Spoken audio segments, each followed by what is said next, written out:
Hello সবাই, কেমন আছেন আপনারা? আজকে অনেক দিন পর আমার পেজের জন্য একটা ভিডিও বানাচ্ছি। আসলে আমি একটু অসুস্থ ছিলাম আর বাংলাদেশেরও পরিস্থিতি খুব খারাপ ছিল, মন মানসিকতা ছিল না কিছু করার।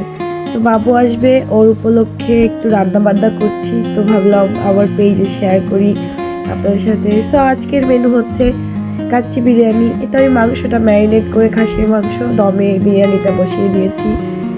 আর রান্না করছি ব্রেইন মশলা। তো আমার আম্মা সাধারণত ব্রেইনটাকে পেঁয়াজ মরিচ দিয়ে ভাজে, বাট এটা আমার এখনকার নতুন রেসিপি, আমি এইভাবে করতে বেশি পছন্দ করি। তো বাবু এভাবে ব্রেনটা অনেক পছন্দ করে। আর ছিল কোরাল মাছ, তো মাছটাকে আমি রেগুলার মশলা দিয়ে কয়েক ঘন্টা ম্যারিনেট করে রেখেছিলাম, ওটাকে আমি শ্যালো ফ্রাই করে নিলাম।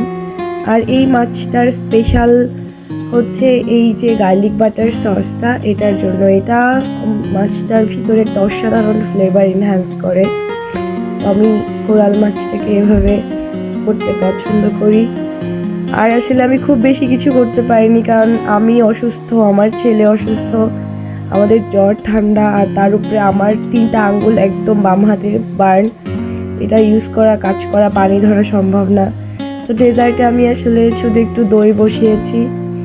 আর ছিল টার্কি সাদানা কাবাব, যেটার রেসিপিটা আমি দিতে পারিনি। এই তো অল্প একটু আইটেম দিয়ে বাবু আর হিমনকে সার্ভ করলাম ডিনার। আসলে উপায় নাই আমার, আমি ওর জন্য মিষ্টিও বানাতে পারিনি, কারণ আমার 2টা হাত ইউজ করা সম্ভব না।